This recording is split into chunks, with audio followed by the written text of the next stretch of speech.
libraries, and community centers.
Do your part to lower overdose deaths and prevent prescription drug misuse before it starts. That's DEATakeback.com. The Justin Kinner Show, right here on 1410 ESPN Radio.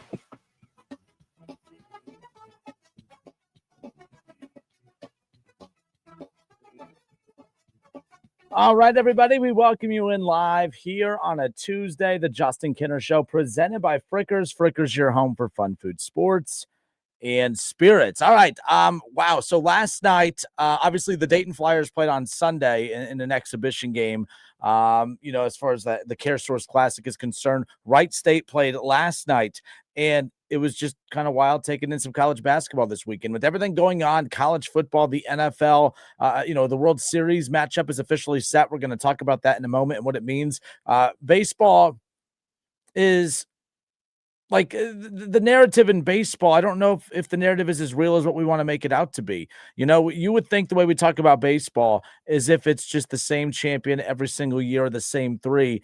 Baseball, with all the problems that it has, where we say, hey, it's only for a select few teams every single year, it's had, crowned a different champion, 16 different times over the last 20 plus years or whatever. Kind of crazy. We'll talk about that more in a moment. Bengals fans, you'll want to keep it locked in here, even though I'm wearing my Browns hat today. I got a new Browns hat at the Browns game this weekend.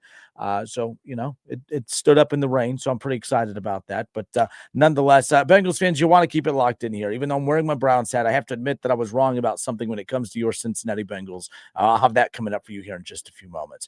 But I do want to open up. This is a random topic. It's my ADD at work, and I wanted to mix it up just to kind of throw in a new talking, a new segment here. Just not even a new segment, just a new topic, right? So, and again, welcome in. I'm Justin Kinner, the Justin Kinner Show. Happy to be with you here on a Tuesday. But last night, so Wright State played at UD Arena in the Care Source Classic. They took care of business against Ohio last night. And exhibition games, you could kind of make up your own rules in them a little bit. One of the things that they did last night was and this is most exhibition games, you can't foul out. No players, it doesn't matter how many fouls you pick up, you cannot foul out of a game. And I thought it was weird at first. Then I thought about it. I'm like, I actually don't think it's weird that you can't foul out of a game. I think it's weird that you can foul out of a game. It's always kind of driven me nuts. Like there's a couple things about, that like it's the one sport where you go to where there are rules in place to keep your players, to take your star players off the floor.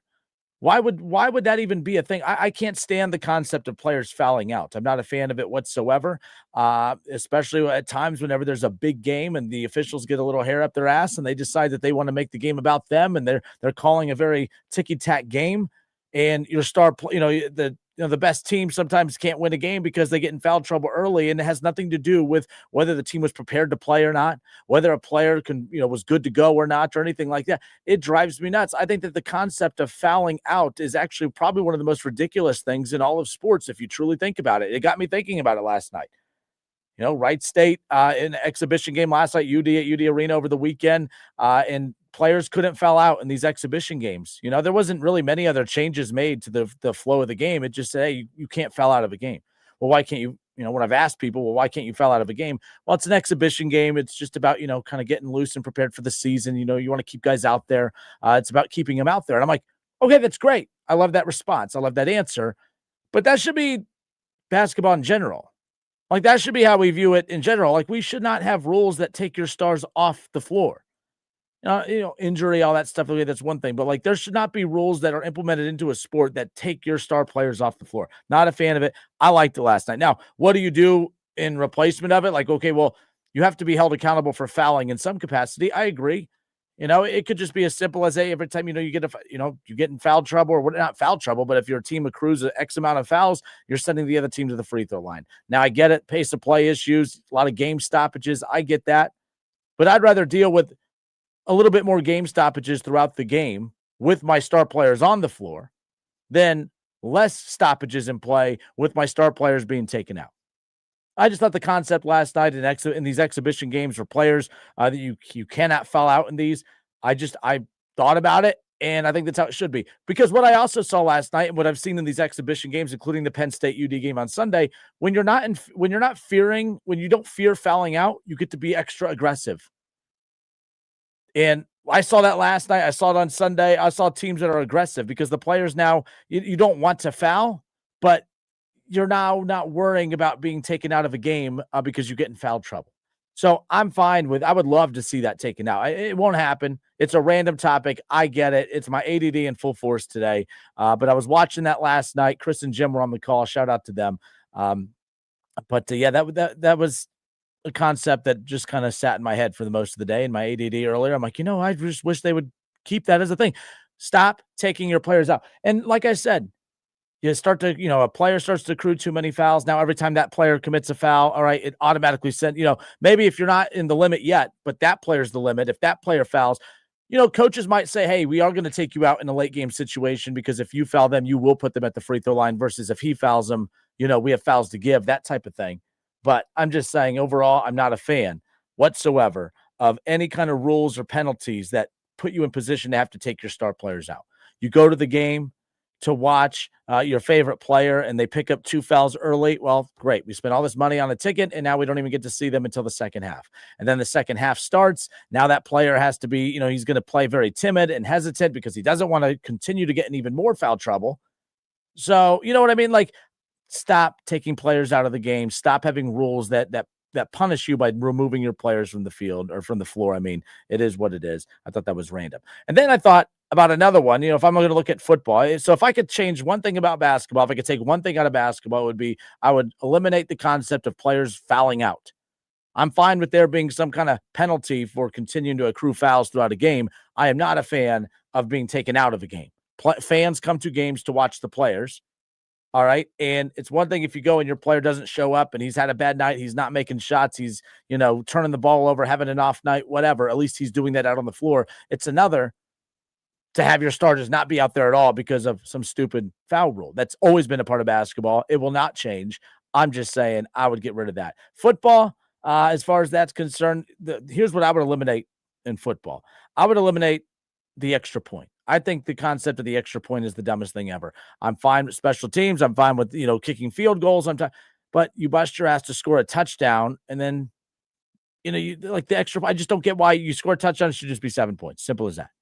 Simple as that. I have no clue why we have to bring out a whole other unit of guys, a special teams unit, just to kick a little measly extra point. You score a touchdown, 7 points, off you go. I'd get rid of the extra point in football, and I'd get rid of the rule where you foul out in basketball. I think those are the two dumbest things in those sports right there. My ADD in full force today. I apologize. It is what it is. But we welcome you in again. I'm Justin Kinner, the Justin Kinner Show, Dayton's ESPN Radio, 1410 Wing AM, 937-518-1410. Let me know what you think. Call into the show. We got a ton to talk about. Bengals fans, keep it locked in here. I'm gonna admit that I was wrong about something. We'll discuss that when we come back. It's not me setting you up for anything, I promise. I've had a change of views when it comes to the Cincinnati Bengals, if you can't tell over the last couple of days. So we'll get to that coming up around the corner. The Dodgers are ruining baseball, according to everybody. I would say that teams like the Reds ruin baseball more than teams like the Dodgers. We'll discuss more coming up here in a bit as well. It's the Justin Kinner Show, Dayton's ESPN Radio, 1410 Wing AM. We'll be right back.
Radio.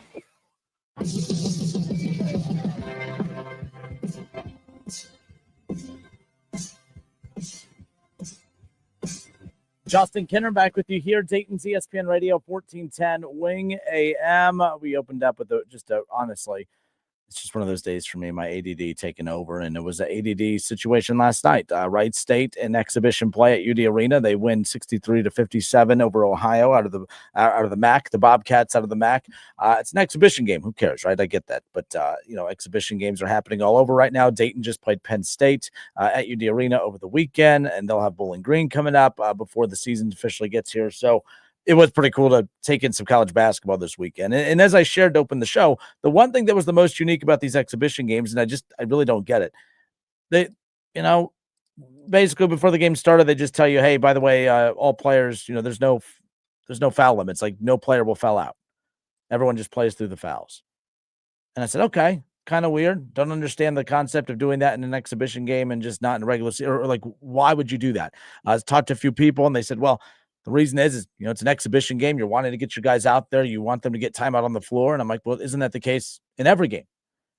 I get it. Fouling out's always been a part of basketball. That's how you know basketball. That's how I know basketball. But sometimes there are things in sports and you just kind of sit back, peel it back a bit, and start questioning, well, why do they do it that way?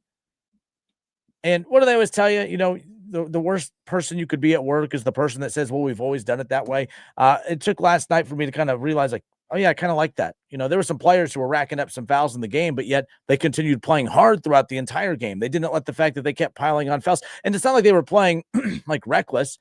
It's not like they were a bull in the china shop just out there plowing people over. It was just, okay, I'm not going to foul. I hate that I fouled right there. I don't want to foul. But now I get to continue to play hard. You could still coach the players and say you need to be playing under more control, but the effort was there from both teams the entire night. When you don't have to fear of fouling out, it's amazing the type of effort you get from both sides. I think the concept of players fouling out of a game is ridiculous, the more you think about it. How many times have you paid good money to go to a game that you are looking forward to very much, and the game tips off, and 3 minutes into the game, your favorite player or a very good key contributing player gets in foul trouble, and now they're out, and it totally changes and shifts the dynamic of the game moving forward. Well, that's what I like. That's the strategy involved.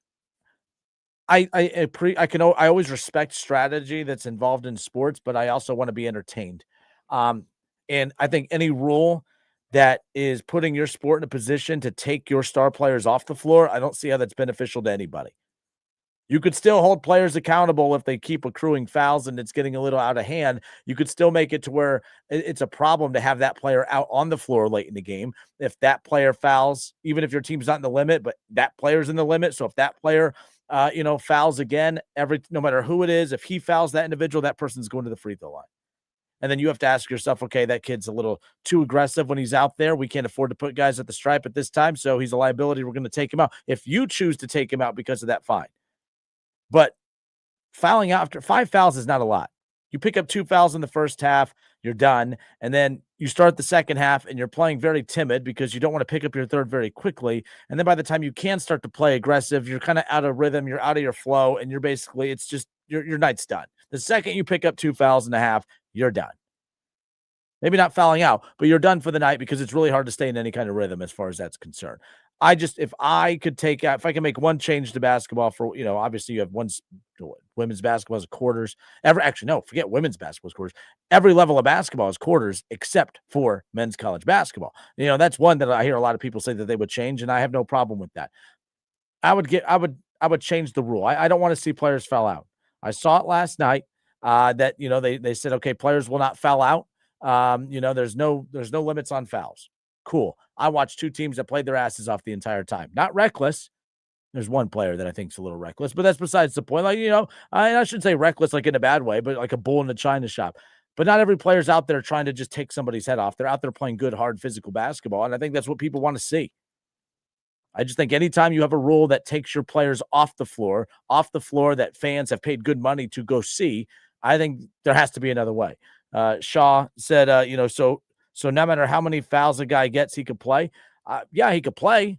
You could still put in some kind of, not penalty, but some kind of, okay, you have X amount of fouls now. You've reached that foul level. Every time you foul, that player is going to the line or a player is going to the line. The team may not be in the bonus, but you're in the bonus. There you go. So you're still you're being cognizant to the fact that you're starting to accrue some of these fouls, but you're also not being taken out of the game. I'm tired of every time you go to a big game, never fails. The officials have to find a way to get in the way to impact your viewing experience as far as that goes. Again, not a huge deal.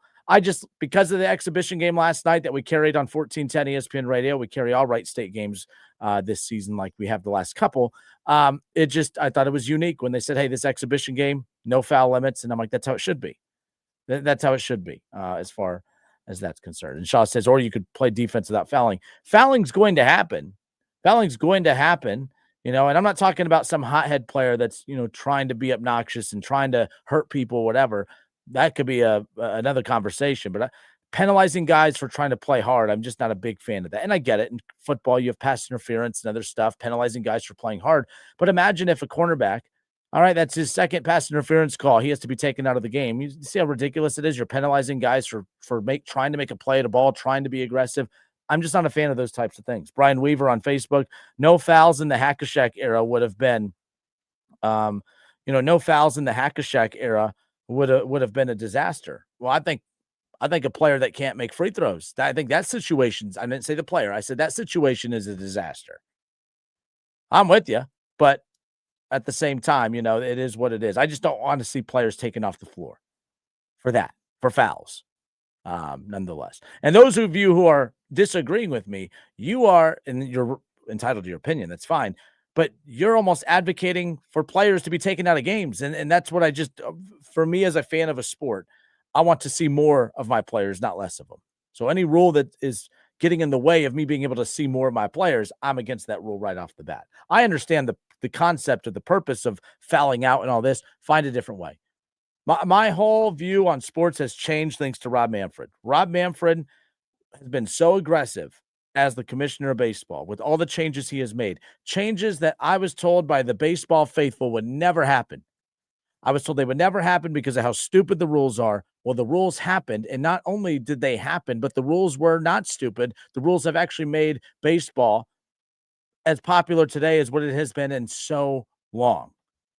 Viewership is up, attendance is up, interest is through the roof, the star players, everything Rob Manfred has done, the aggressive changes he has made to the sport has made it better. I don't want to hear that, well, you can't do that because you can't put a runner on second in extra innings. You can. They did, and it hasn't killed the sport.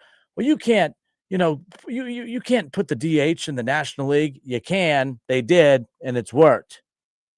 Well, you can't have teams play every team in baseball. I mean, that defeats the tradition of the sport. You can. They did, and it worked. You can't tell a pitcher that he has to face 3 batters minimum. I mean, that was the whole strategy of the game. You can't take the strategy out of the game. You can. They did, and it worked. I'll never forget. I had just started in the city doing baseball or doing sports talk, and one of the biggest controversies in baseball at the time was, oh my gosh, they're going to put netting up and down the first and third baseline. And I remember we took so many calls on this from you listeners here in town. You guys were pissed. I'm not going to go to a Dragons game if I'm going to have to sit behind a net. Oh, really? You're not? Okay, well, hey, guess what? I got free tickets from work, and guess what? They're right behind home plate. They're the best seats in the house, right behind home plate. Oh my gosh, yes, I would love those tickets. Oh, you mean the tickets that up until less than 10 years ago was the only spot in the entire ballpark that had a net in front of it, and you have no problem sitting there? Everyone just wants to bitch. You just want to complain.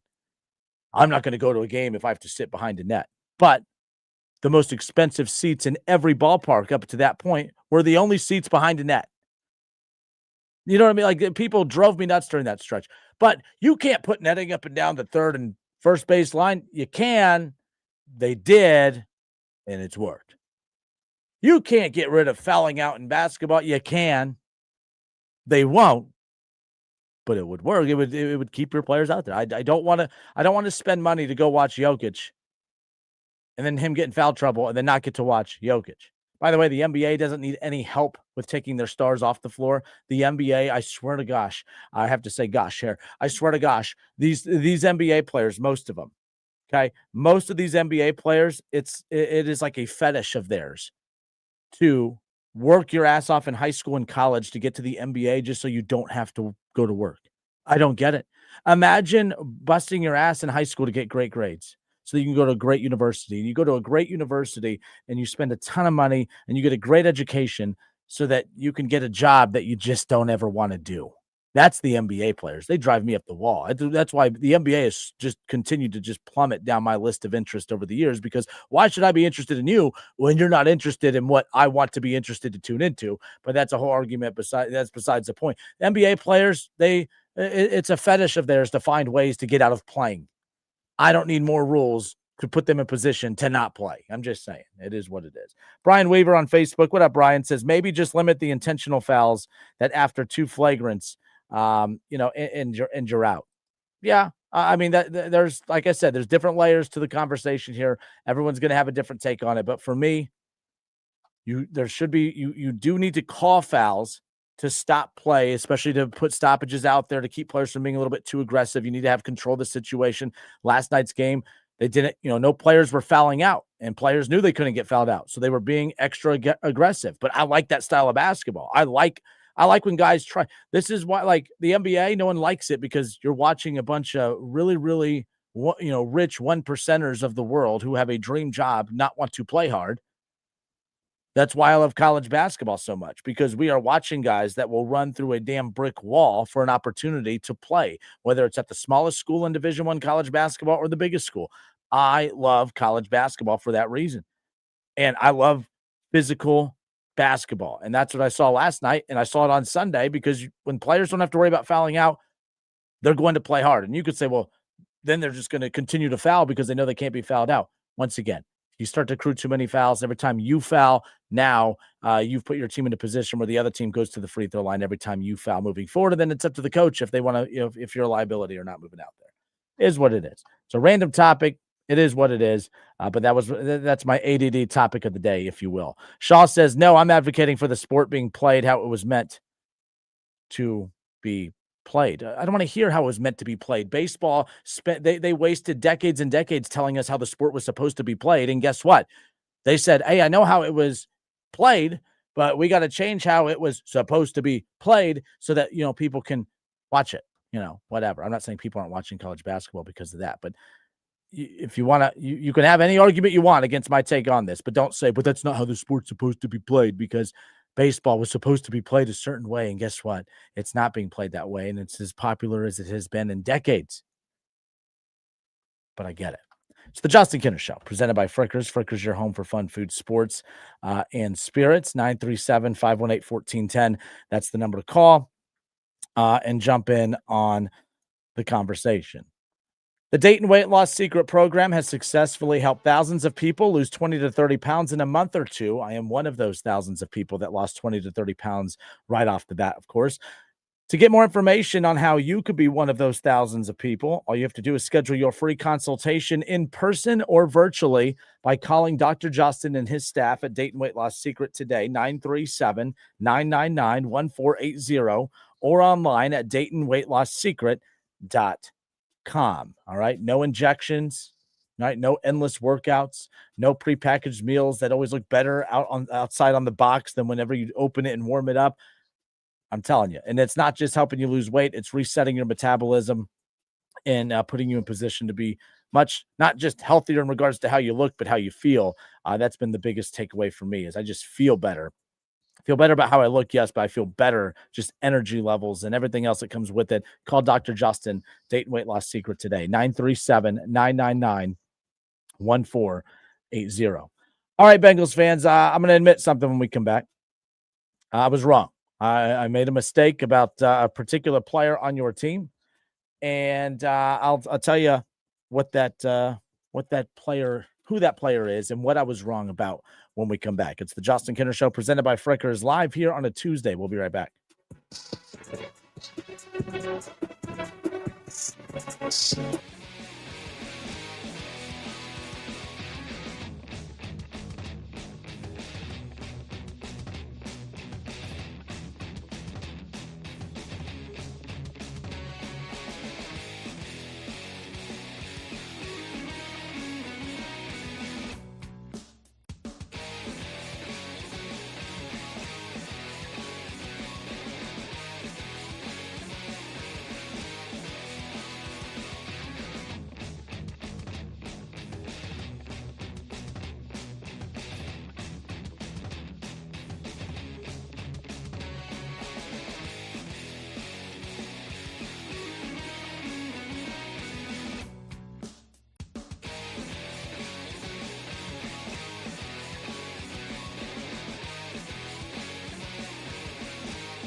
Justin Kinner back with you here on Dayton's ESPN Radio, 1410 Wing AM. And just like that, after Monday Night Football action last night, we are 7 weeks in to the season as we currently sit here right now. The Cincinnati Bengals a game out of a playoff spot. They're without Joe Burrow to at least the middle of December. And we'll see what happens as this season continues. But the Bengals right back in it. And they are a 6.5-point favorite at home coming up this Sunday as they welcome in the New York Jets. A big opportunity here for the Bengals, of course, to even their record back up at 500 as they head into the bye week. And if you could head into the bye week at this point and be a 500 team, considering just where it felt like the direction of the Bengals season was going, that's a huge win in itself. This is a humongous weekend for the Cincinnati Bengals because of the opportunity that presented itself. For one, you just got Joe Flacco less than 2 weeks ago. The second they got Joe Flacco, he had only a few days to prepare before they hit the road to take on the Green Bay Packers on the road without really having any true concept or feel of the offense. And then right after that, in a shorter week, you had to turn right back around and go and face the Pittsburgh Steelers. And, when you have that matchup right there, a divisional opponent, again, still trying to get a feel for the offense, Bengals go on to win. Joe Flacco looks great, but there's still a lot that he has to learn when it comes to this offense. And now that was a Thursday night game. And now you have 10 days to prepare for a winless and bad Jets team. And you have to, that's an opportunity right there. For one, that's 10 days of no football, or at least no games, for Joe Flacco to continue to get acclimated with this offense. And if this is what Joe Flacco has looked like without being acclimated to the offense, imagine what it's going to look like when he does get acclimated to the offense. I think Cincinnati is in great shape. They're taking on a Jets team that is 0-7 as we currently sit here right now, 7 weeks, not 8 weeks, 7 weeks into the season. And the Bengals have an opportunity to maybe jump into one of those playoff spots, even the record at 500, and do all of that heading into a bye week to give Joe Flacco even more time. So he gets 10 days between games to prepare, to continue to get acclimated as a Bengal. And then after this upcoming week, he'll get 2 weeks off, or at least 2 weeks, 2 weeks before his next game with the bye week. So I think Cincinnati's in solid shape considering the fact that they're without Joe Burrow. So you're going to have, of course, 10 days to prepare for a winless Jets team. The Bears, who I don't think are anything special, but they are 4-2 right now. I will be fascinated to see what that line looks like when that game approaches, but that won't be, until November 2nd. So nonetheless, I'm sorry, the bye week isn't after the Jets. The bye week is after the Bears, but either way, have the bye week so soon after coming to Cincinnati. And then, you get a win over the Steelers, and then you have 2 winnable games against the Jets and Bears, a bye week, and then you get the Steelers again on the road. Very important stretch coming up for the Cincinnati Bengals. But here's the thing that's interesting to me about Cincinnati as we sit here right now. There was, when Joe Burrow went down in week 2, when he went down in week 2, I said that the Bengals are in trouble because not only is Joe Burrow, but Joe Burrow is Joe Burrow. And the Bengals need Joe Burrow to be Joe Burrow to get the most out of their second highest paid player on the team in Jamar Chase. Jamar Chase, statistically, and people thought I was always just ragging on the guy. When the Jets or when the Bengals and Vikings squared off against one another, we talked about Justin Jefferson against Jamar Chase, arguably the top 2 wide receivers in football. But what I said was it is very arguable of who the top wide receiver is. Everyone right away said it was Jamar Chase, and I said absolutely not. It's Justin Jefferson, a guy that averages 85 yards a game and a touchdown a game, no matter who's throwing him the football. And then you have Jamar Chase, whose numbers completely disappear the second that Joe Burrow sneezes and is off the field for a few weeks. That wasn't a hot take. That wasn't, Kinner's being a Bengals hater. The numbers back that up. Up until this season, there were 7 games that Jamar Chase played with the Cincinnati Bengals in which Joe Burrow was not out there. And in those games, he averaged 50 yards a game and no touchdowns. He had, I shouldn't say no touchdowns. He had 1 touchdown in 7 games without Joe Burrow. All right. He averaged 50 yards a game, under 50 yards a game in those same 7 games. He completely fell off a cliff. His production disappeared. He was so dependent on Joe Burrow. And I said, because of that, I can't say he's the best wide receiver in football. He looks like the best wide receiver in football when Joe Burrow is throwing him the ball. But when he's not throwing him the ball, Jamar Chase, his production disappears. Not a hot take, statistically accurate. Justin Jefferson, when you look at the names that he has played for, some like whether it's Nick Mullins and just a bunch of names you've never heard of, he puts up numbers no matter who's throwing him the football. Well, that has changed this season. And I shouldn't say it changed the season because technically I wasn't wrong about Jamar Chase because Jamar Chase, the way he started to produce in the weeks after Joe Burrow's injury, I was accurate. I was right. If you look at the first two games, so whenever Joe Burrow goes out and he's injured against Jacksonville, the next 2 weeks, all right, Jamar Chase had 5 catches for 50 yards, no touchdowns. And the week after, 5 catches for 23 yards and no touchdowns. So that's why I was so adamant that Justin Jefferson is the best wide receiver in football, because it doesn't matter who's throwing him the football. Jamar Chase is a very dependent wide receiver when it comes to that. But I may have been wrong because over the last couple of weeks, he's played, for 3 different quarterbacks this year. And statistically, I mean, there's not a wide receiver that's really doing more than him right now. After 7 weeks, Jamar Chase, he's first in the NFL in receptions. He's first in targets. He's second in receiving yards, and he's third in yards after the catch. The fact that he is second in receiving yards when he basically disappeared for 3 weeks is pretty fascinating. And not 3 weeks, 4 weeks, because he did not contribute at all in week 1 because no one in the offense contributed in week 1 against the Browns. He had 2 catches. He had 2 catches in week 1 for 26 yards and no touchdowns. He was god-awful against Cleveland, god-awful against Minnesota, god-awful against Denver. He had 3 god-awful games. But, man, when he's on, he's on. He already has 2 games this year of 160 yards or more. All right, he has 5 touchdowns on the season, and that's with 3 games where he disappeared. So, technically, if you look at this, in 4 games, he has 2 games of 160 yards or more. He has 3 of those 4 games of 110 yards or more. And a touchdown in all of those. He had 2 touchdowns against Detroit, a touchdown against Green Bay, and, of course, a big one against Pittsburgh when he had that record-breaking performance against the Steelers, 16 catches, 23 targets, 161 yards. He averaged 10 yards a catch and a touchdown. Jamar Chase has just been unbelievable. And this is what you want. My concern about paying Jamar Chase that type of money is you're paying a guy that is dependent on your highest paid player is Joe Burrow. Your second highest paid player is your wide receiver in Jamar Chase, and you're paying so much to a guy that is dependent on the other guy. Now I'm starting to question who's more dependent on whom. Is Jamar Chase more dependent on Joe Burrow, or is Joe Burrow more dependent on Jamar Chase? And statistically, Jamar Chase is starting to prove that, okay, whether it's Joe Flacco, whether it was Jake Browning, whether it's Joe Burrow, I'm going to go out there and do my thing. We know what Jamar Chase could do with Joe Burrow.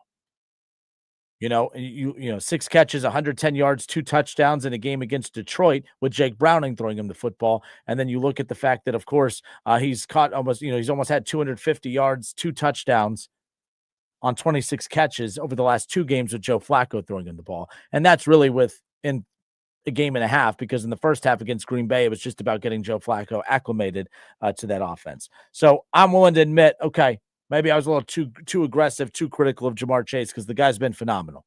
He's been absolutely phenomenal, and especially because you think about the 3 games that he's been atrocious. I mean, to have a game of 23 yards, 26 yards, 50 yards, no touchdowns. I mean, those are 3 games that could literally have him statistically ranked in the middle or the bottom of the league. And even with those, he's right there at the top 3 in every major statistical category. And the bottom line is, you saw it against the Steelers. You know the Bengals game plan. Now, this could either work for or against him. It could work for him because you know they're going to go to Jamar Chase, and apparently teams just can't stop it. Or it's going to work against him, and teams are going to, jump, on a lot of this stuff and put the Bengals in a bad situation. But Joe Flacco is too smart of a quarterback. Jamar Chase too talented of a wide receiver. You have T. Higgins. They have enough on this offensive side of the ball to continue this stretch of keeping them in the playoff conversation. So, Bengals fans, I was wrong about Jamar Chase. But statistically at the time, it did support my theory that he was so dependent on Joe Burrow. I mean, there was 9 games without Joe Burrow, he averaged under 50 yards a game. 9 games without Joe Burrow, he had 1 touchdown. That's not good. But then all of a sudden the light has kind of switched on. Now, Joe Flacco is an NFL starting caliber quarterback. That has a lot to do with it as well. Some of my criticisms are Jamar Chase, with how much he's being paid, he needs to elevate talent. And this is, I mean, if Jamar Chase should be in the MVP conversation, if the Bengals remain in the playoff race and he continues to have these 110, 120, 160-yard multi-touchdown performances throughout the season, I know a wide receiver will never win MVP, but he needs to be in the MVP conversation. If the Bengals remain in the hunt with that bad defense, their inability to run the football, and a bad offensive line, if they remain in the hunt because of the offense and it's not Joe Burrow throwing him the football and they're still humming along, that to me, Jamar Chase should be in the MVP conversation. He won't win it by any means. And it's very premature to say that right now as we sit here on October 21st. But the bottom line is, if this continues, if the Bengals' success continues, and I expect him to have, I'm excited to see what he does against. Now, the Jets' defense is good. The Jets' defense is way better than the Steelers' defense. So we'll kind of get a good feel for, okay, is Joe Flacco's offense really this juggernaut that it was with Joe Burrow, or was it just taking advantage of a very bad defensive unit in Pittsburgh? We'll find that out against the Jets coming up on Sunday. But I have no complaints about Jamar Chase. He's been absolutely phenomenal. He's been exactly what the Bengals have needed. You needed your stars to step up in Joe Burrow's absence. It was the only way they were going to have a chance. And I thought it was bad leadership of Jamar Chase at first, because when Joe Burrow went away, so did Jamar Chase. When you lose your starting quarterback, you can't lose your wide receiver as well. And that was my concern, because when they lost Joe Burrow, you basically lost Jamar Chase because his production disappears. But that doesn't seem to be the case as of late. And we'll see if they can continue it as far as that goes. All right, I'm Justin Kinner. It's the Justin Kinner Show, Dayton's ESPN Radio, 1410 Wing AM. We'll talk college football coming up here in hour number 2, coming up around the corner. Ohio State, where do they fall amongst the national championship odds? How heavy of a favorite are the Buckeyes? And are they your favorite to win the national championship? We'll get to all of that. OHSAA, by the way, we have an update about Jameer Brown, the star player over at Wayne, who was suing him and his family and his representatives suing the OHSAA. Finally, the OHSAA did release a statement. Tim Streed, Director of Media Relations, and Doug Ute, the Executive Director of the OHSAA. This statement was released about a half hour ago. Here it is. So, in a response to a lawsuit, and this is my favorite thing right here, they don't call him by name. In response to a lawsuit filed by a student athlete on October 15th against the Ohio High School Athletic Association regarding name, image, and likeness. I like the fact that it's regarding name, image, and likeness when they refuse to use his name in the write-up here. But no, in response to a lawsuit filed by a student athlete on October 15th against the Ohio High School Athletic Association regarding NIL, a Franklin County judge opened the case on Monday by issuing a 45-day temporary restraining order against the OHSAA. Now, this 45-day temporary restraining order, it does prevent the OHSAA from enforcing its bylaw that prohibits a student athlete from being compensated for his or her name, image, and likeness. The OHSAA Executive Director, Doug Ute, he did announce that an emergency referendum vote regarding NIL will go to member schools sometime during this 45-day window. The OHSAA Board of Directors, they are going to meet on Thursday, October 23rd. Okay, they're going to meet on Thursday, and they're going to determine the voting dates. Each OHSAA member high school has one vote, and that'll be casted by the principal. So here's the thing. Here's what I don't get about this, and you probably will have the answer, and I'll just look dumb and sound dumb on the radio. It's just another day. So, okay, the Brown family is suing the OHSAA over this. They're lifting they're putting the temporary restraining order, 45-day temporary restraining order up. So therefore, there are no rules when it comes to NIL for the next 45 days. So Brown and any other student athlete can go out and make money off NIL for the next 45 days in that window, and maybe even more than that if, depending on the outcome of this vote. But what if these votes all come back like they did last time when, the bylaws and the way it was written within the OHSAA bylaws was all put together based on how all these schools felt to begin with. So now we're going to re-vote for this. And if the schools decline it and enough votes come in and they don't change the rule, does that still leave the OHSAA open to a lawsuit? Can't this game just continue on and on and on? Just a different player will then step up and sue the OHSAA, and then there'll be another 45-day, again, I don't understand how any of this works, and it just seems like it's going to be a huge headache for the OHSAA. It almost feels like It's going to happen. You're not, by the way, once that, the restraining order is put up, you're not putting that toothpaste back in the tube. You're not putting the genie back in the bottle. So I don't see how this is going to change moving forward. They're almost making it more bumpy moving forward, trying to get in the way of this. It's going to happen. And to me, I wish they would spend more time on trying to find ways to make this work than trying to find ways to shut this down. Think of all the energy that's being put into trying to stop a train that's coming with no brakes. I'm not going to compare the OHSAA to the NCAA, but at the same time, we have all, as sports fans at the college level, have been watching the NCAA stand on a train track, knowing that the train is coming right at them, knowing that the train would not stop, knowing that the train doesn't have brakes, knowing that they were going to get run the F over, and yet they did nothing to prepare for it, and it blew up in their face, and that's why everything looks like hell right now. The OHSAA needs to find a way to not do and make the same mistake. You're on the tracks, OHSAA. You hear the train coming. You know it has no brakes. So step off the tracks, let the train go by, and let's make everyone's life a lot simpler and easier with this. The same energy that you're using to find a way to keep it from working, something that you know is going to happen no matter what, use the same time and energy and resources to find a way to make it work. There has to be a way out there, because now you've already lost this, because that restraining order, basically you've lost already to begin with. I understand both sides to this. We talked about this whenever the news first broke a week ago. I was like, I get both sides to this. I understand any student athlete's frustration with not being able to go out and make money off of their own name, image, and likeness. But I also see the conflict in that and how it creates problems and it blurs the lines for the rules and the bylaws of the OHSA. I get both sides.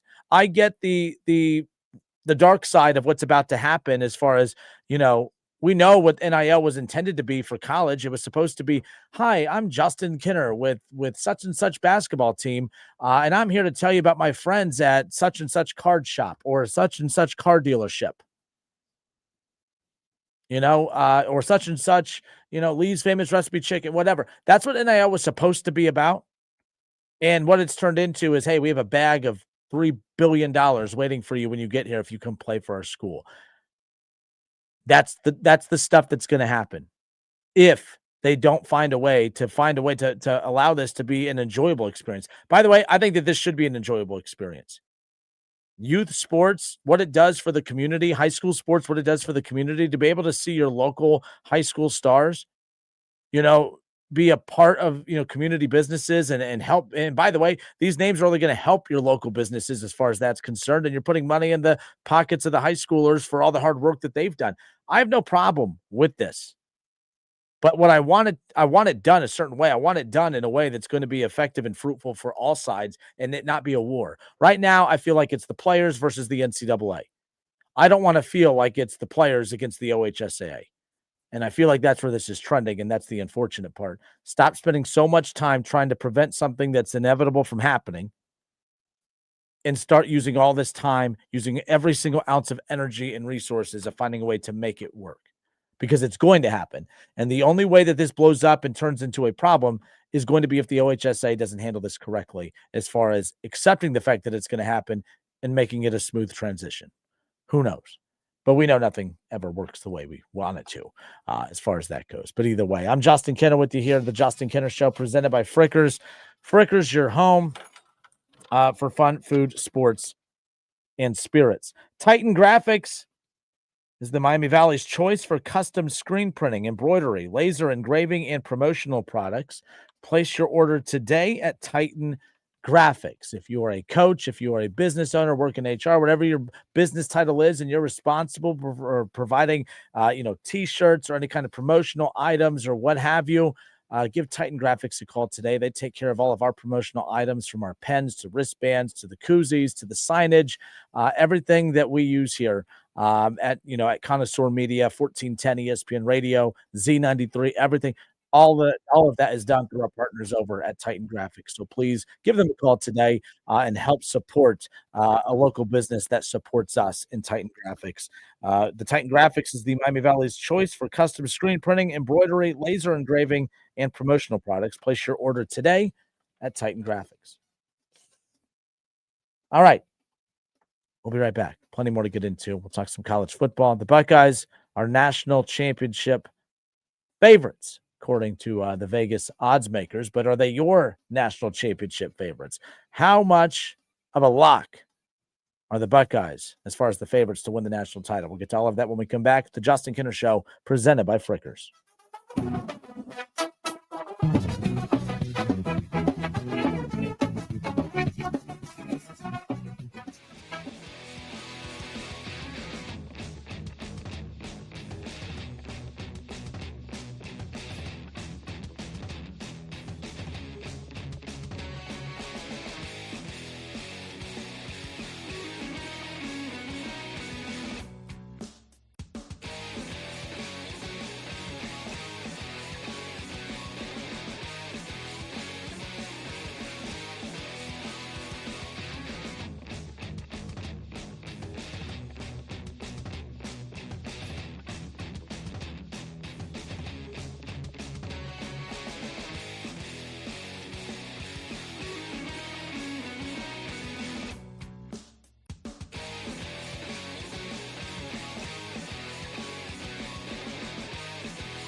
The Justin Kinner Show with you here, Dayton's ESPN Radio 1410 Wing AM.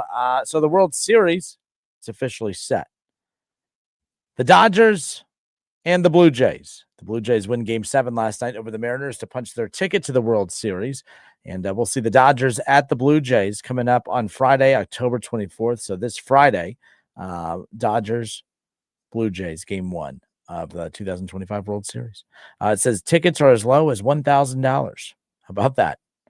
Tickets are as low as $1,000. That's pretty fascinating. Nonetheless, I mean, it's about what you'd expect. It is crazy too. And this, everyone, it's more expensive to go to a World Series game in Toronto than it is in Los Angeles. Now, it's because this is the second straight year where the Dodgers are in the World Series. It's probably not going to be the last one either for any time soon. So the Dodgers, I think it's a lot of, hey, this is special, but, we're not going to dump everything to go to a Dodgers game because there's so much to do in LA. This is a big deal in Toronto. It's a big deal in LA, but it's a even bigger deal in Toronto when it comes to what this series means. I've seen a lot of people, we talk a lot of NFL on this show, and, Baker Mayfield leaves Cleveland to go have success elsewhere. And that's painful, especially in the midst of the struggles of the Cleveland Browns at that particular position. Joe Flacco, although not a true Cleveland Brown, he did come and help Cleveland. He got off the couch. They signed him and passed the halfway point of the middle of the season. And they go on a big win streak, and he leads into the postseason. It was a hell of a memory for Browns fans. It was a great memory. Things didn't go as well the second time around. He leaves, and now he's having all this success over in Cincinnati. And I shouldn't say all this success. It's been one game, but it proves he had a lot left in the tank, and they weren't getting that out of him over in Cleveland.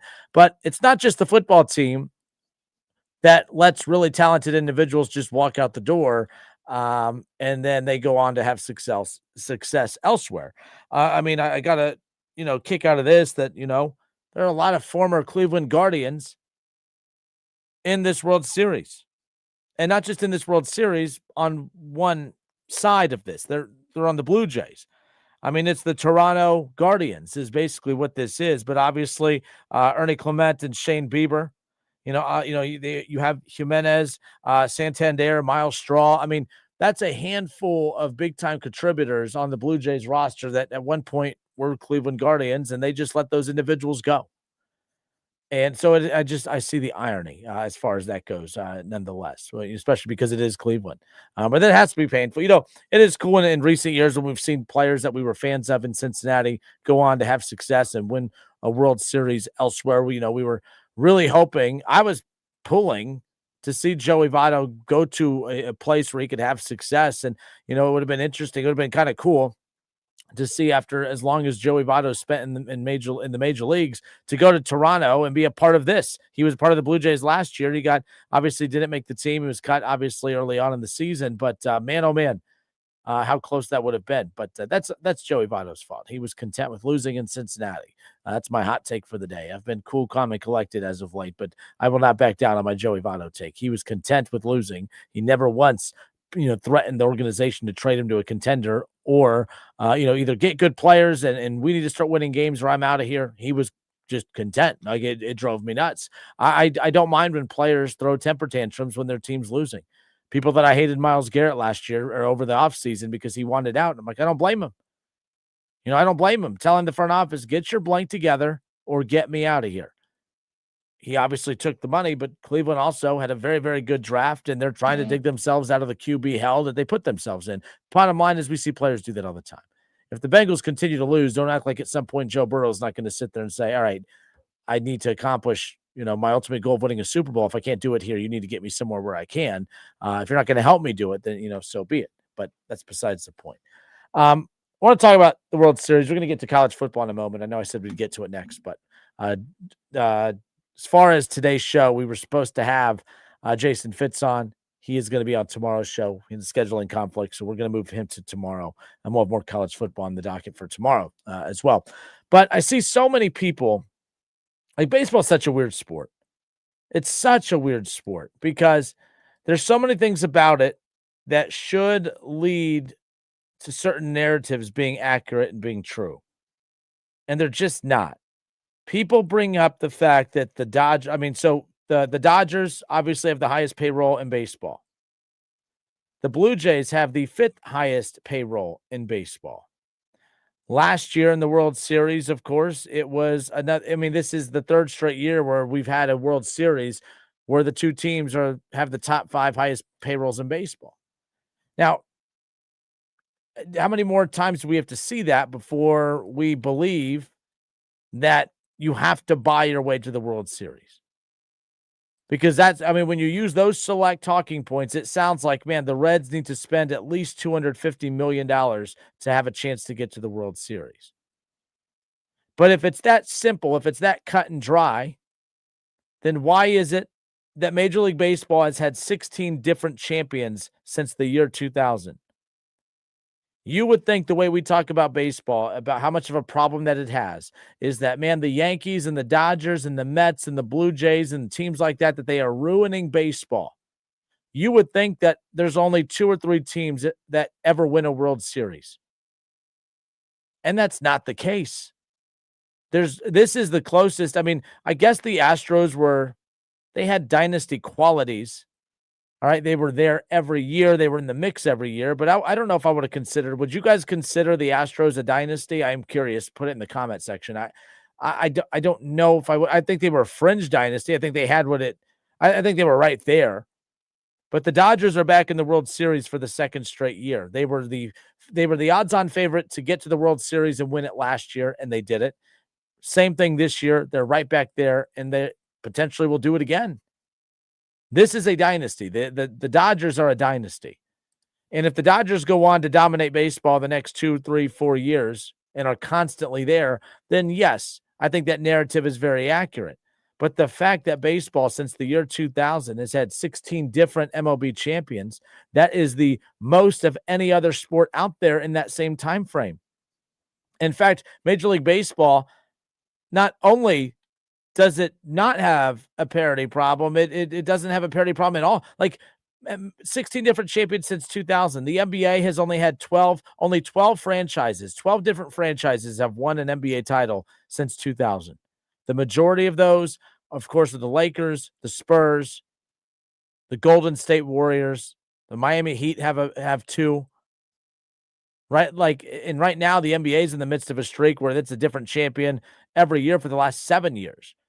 But Major League Baseball and the NBA, we talk about the NFL as if it's the most parity-driven league in sports. It's not. The difference is the NFL, almost every franchise, I would say more than 75% of the fan bases heading into every season feel like they have a shot to get there. The results say otherwise. Baseball, we never feel like, as a Reds fan, I never feel like the Reds have a chance to get to the World Series. But statistically, they have as good a chance to get to the World Series as a professional baseball team than any other team in other professional sports. As Browns and Bengals fans, since 2000, we're talking 25 years, only 13 different teams have gotten there. They're the least parity-driven sport in sports out there. You know what I mean? The NHL is 14, the NBA has 13, the NFL has 12. I mean, that's insane to me that football is the least parity driven of all the sports out there, because we have the perception that it has the most parity and it has the least parity in sports. The NBA has become the second most parity driven sport out there, and Major League Baseball is the most. 16 in 25 years. 16 champions have been crowned in that time frame. That's pretty wild. Adam Seldner, he chimed in. The Astros were not a dynasty. I agree. I found them fascinating. I mean, especially because of the cheating scandal and everything that went into that. The fact that you get Dusty Baker, who comes in, a different manager, and leads them to a World Series and that type of, you know what I mean? Like, I found them fascinating. I don't know if I would put them in that dynasty category. As far as that's concerned. Adam also said, don't forget Celtics talking NBA, championships and stuff like that. Yeah. Ron Howard says, no salary cap, money wins. Listen, this is my problem with all of this right here, is that, yes, this is back-to-back years where we have seen the World Series matchup be between 2 of the top 5 highest paid, payrolls in baseball. But the other numbers tell you a different story. that baseball is the most parity-driven sport out there. As dumb as that sounds, the numbers don't lie. Yes, it's back-to-back years where two teams in the top, with the two of the highest top 5 payrolls in baseball. I can't speak today. It's a good thing I do this for a living. Yes, I get it. It's the second straight World Series where the matchup features two teams who have two of the highest, payrolls in baseball. I completely get that. But since 2016, different franchises have won a World Series. That is more than any other sport out there. I don't know what the right narrative is. I have no clue. I don't know. Does baseball have a parity problem or does it not? Your thoughts. 937-518-1410. I want to step away for a few minutes because I am curious your guys' thoughts. Does baseball have a parity problem? Because I understand why everyone believes that it does. I don't think it does. I don't think baseball has a parity problem. I think that there's a lot of teams that have an opportunity. In fact, if you look at it, if the Reds were the worst team to make the playoffs this year, and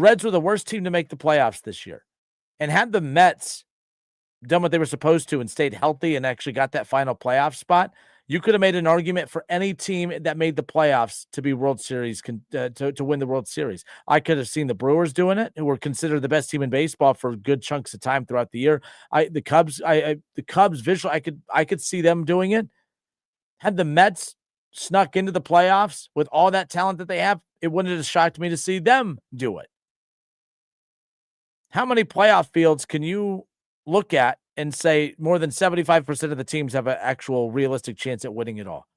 I don't think baseball has a parity issue at all. I think it has the most parity of any sport out there. So why are we talking about it as if it's broken? They have crowned more different champions than any other sport since 2000, right? Ratings are through the roof, attendance through the roof, social media engagement and interaction through the roof. And you're trying to convince me that the sport is broken? How? It's not adding up. You would think that nobody's watching baseball anymore. You would think that nobody's going to the games. You would think that it's the NBA with the way people talk about how bad baseball is. The NBA would kill to be the Major League Baseball right now. I think MLB is healthier than the NBA. I think there is more parity. I do. If a team like we'll continue with this conversation when we come back. 937-518-1410. Do you believe that baseball has a parity issue? We'll discuss and continue on with this when we come back. It's the Justin Kinner Show presented by Frickers.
Baseball needs fixing. The sport is broken. We're going to have a major lockout in 2027 because the sport is just so broken. Well, just like anything in life, nothing's perfect. I don't think Major League Baseball is broken. And I don't know how much more it needs fixed. At least not in regards to what people are saying needs to be fixed when it comes to baseball. People are mad at the Dodgers. People are mad at the Dodgers. People are they're saying that they're ruining baseball. People was mad at Dave Roberts, the manager for the Dodgers, who said basically, hey, they say we're ruining baseball. Well, let's go ruin it even more, and let's go win 4 more games. Basically leaning into the evil empire mantra that is now being put on them. They're the modern day Yankees, right?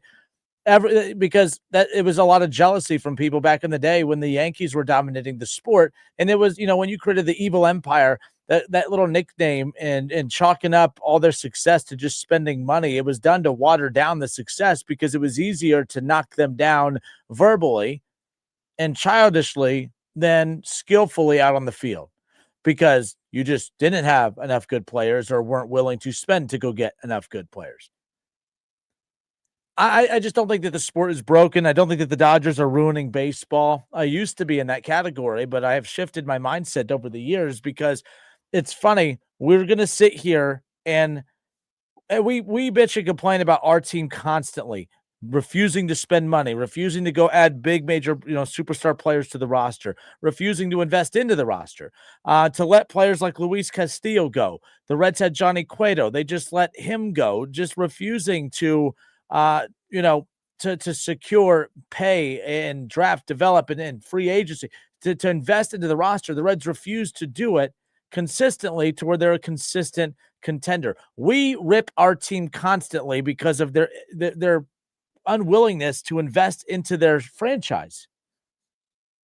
So if we are mad that our franchise won't do that, why are we going to look at the face of doing that and tell them that they're ruining baseball? Man, I wish the Reds would go spend billions of dollars on players. I wish my team would do that. Oh, the Dodgers are doing it? They're ruining baseball. Man, I wish the Reds could have got Shohei Ohtani. That would be awesome. Oh, the Dodgers got Shohei Ohtani? They're ruining baseball. It sounds to me like there's one team that's doing everything that you as a fan would love your team to do, but because your team's not doing it, we're going to blame them. It sounds to me, and I'm a diehard Reds fan, it sounds to me, guys and gals, that our team is more of a problem and that our team is killing baseball, not that team, not the Dodgers, not the team that, oh man, we have a super competitive drive and we want to win every year and we're going to spend every dollar we have to make sure that it happens. Those are the bad guys? I mean, I can't wait for Phil Castellini's sushi bar update to steal a line and phrase from my former co-host Mark Schlemmer, RIP. These guys are businessmen in regard. They're businessmen who like baseball, not businessmen who love baseball. Because the Dodgers, they're businessmen who have the money up front, but they also love the sport, which is why they do what they do. The Reds are an investment. The Dodgers are a passion. The Reds are a hobby. The Dodgers are a lifestyle. Don't get mad at the Dodgers. I'm so sick of hearing people blame the Dodgers, saying that they're killing baseball. Oh, another World Series of two teams who have two of the highest payrolls in all of baseball going head-to-head. This sport is broken. This sport is actually far from broken. Baseball is a beautiful sport. Baseball has fixed and wrong. It's fixed a lot of its wrongs. It's righted a lot of its wrongs. Baseball is thriving right now. This is the healthiest that baseball has been in quite some time. And yet there are people out there screaming, oh no, this sport it's headed towards a lockout here in a few years. The ratings have never been better. Attendance, and when I say better, like, I mean, this sport, I mean, if you think back to the steroid era and the fallout from that, the sport took a major hit. It never bounced back. There were never any other big stars. And what stars that did come, we always looked at them side-eyed like, are you cheating on steroids too? Like, it really did have a ripple effect as far as how the sport was perceived, and it just it ruined it all. It ruined it all. Now, with all the rule changes, with the youth movement in the sport and the stars and the marketability of these stars and Rob Manfred not, being pressured by the old heads in baseball that said, well, it's always been this way. Baseball is the face of what you are told as an employee. Don't ever be that person. Don't ever be well, we've always done it this way. That was what baseball was for the longest time. And once they stopped being well, we've always done it this way crowd, baseball's thriving again. Baseball has quirks like every sport does. The NFL is king, but it's not perfect. So to expect baseball to be perfect is kind of silly. But I do know this. Since 2000, no sport has crowned more champions than baseball as far as more variety of champions. 16 different franchises have won a World Series since the year 2000. That's more than any other sport out there. That's more than any other sport out there. They're also the only league with no repeat champion in the last 25 years as well. And I get that that's probably that streak's about to come to an end. But to go 25 years without a repeat champion, that screams parity. 16 different champions in 25 years, that screams parity. Like, I don't know what else you want me to say outside of maybe you're wrong, this sport's not broken. In fact, it's thriving right now. Major League Baseball is the most parity of any professional sport out there over the last 25 years. But yet, we're going to have a lockout because the sport's broken? I don't, and by the way, everyone out there, because it needs a salary cap, I don't think a salary cap is the problem. I don't think it's that teams are spending too much. I don't think there's too many teams that are spending too much. I think there's too many teams that aren't spending at all. Like, everyone's like, the Dodgers are the problem with baseball. I think that the Blue Jays are, but hear me out. The Blue Jays aren't a problem for baseball. But when you look at their roster, 6 players on the Blue Jays roster are players that the Guardians were too cheap to sign and extend and keep. So when I say the Blue Jays are bad for baseball, it's not really the Blue Jays, but it's just what that roster signals. That roster signals, the Guardians, the Guardians should be taking on the Dodgers. The Guardians were a playoff team without those guys, but they have half the puzzle down. Like, they are a very good organization when it comes to drafting and developing, but they don't reward you. You know what I mean? Like, they don't reward you for developing into a star player. They just let you go. Hell, Ramirez got an extension, but he gave them a discount like an idiot, and they didn't follow through with what they told them they were going to do. Hey, if you take a discount, we're going to use the money we saved to invest into the roster, and they didn't do that, and that's why he called them out not even 2 weeks ago. As far as I'm concerned, baseball's not broken. We've talked about it. The playoff ratings are through the roof. The regular season ratings were through the roof. Attendance through the roof. It's Shohei Ohtani. The sport right now arguably has its new Michael Jordan. It has its new face of the sport. I mean, Shohei Ohtani is, 10 strike. He struck out 10 batters and had 3. When he was on the mound, he struck out 10 batters. A dominant pitching performance that we would be talking about even if he wasn't a hitter. But then with 10 strikeouts in a game as a pitcher and then to hit 3 home runs in that same game as a hitter. Tell me again how this sport is broken. It has some of the biggest names in the history of the sport, parity-driven, ratings, attendance, everything. Tell me more how this sport is broken. It's not. Baseball's fine. It's healthy. It'll continue to be fine and healthy moving forward. It is what it is.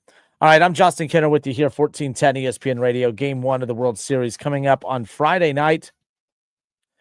Friday night, October 24th, the Dodgers at Toronto, 8 o'clock on Fox. That is Game 1 of the World Series, so there you go. There you go. All right, good stuff. It's the Justin Kinner Show presented by Frickers. Frickers, your home for fun, food, sports, and spirits. We'll step away for a few moments, and we'll pick up with the conversation that we had to open up the show. Last night, exhibition play. Again, we're Dayton's radio home for Wright State basketball, by the way. And Wright State, they took on Ohio. The Bobcats out of the MAC at UD Arena as one of the 3 CareSource Invitational games at UD Arena. It started with Penn State and Dayton on Sunday. And then I think it was, you saw Northern Kentucky in action in the game before Wright State and Ohio last night. But one unique thing about those was the fact that, about these exhibition games, there's no foul limits. You can't foul out of these games. And I enjoyed that. I enjoyed watching players continue to be physical all game long without fear of being taken out because of foul trouble. It's the only sport that has penalties in place to remove you from a game. I don't like that. I don't like that at all. We discussed that, and we still got some college football stuff to dive into as well. It's the Justin Kinner Show presented by Frickers, Dayton's ESPN Radio, 1410 Wing AM. We'll be right back.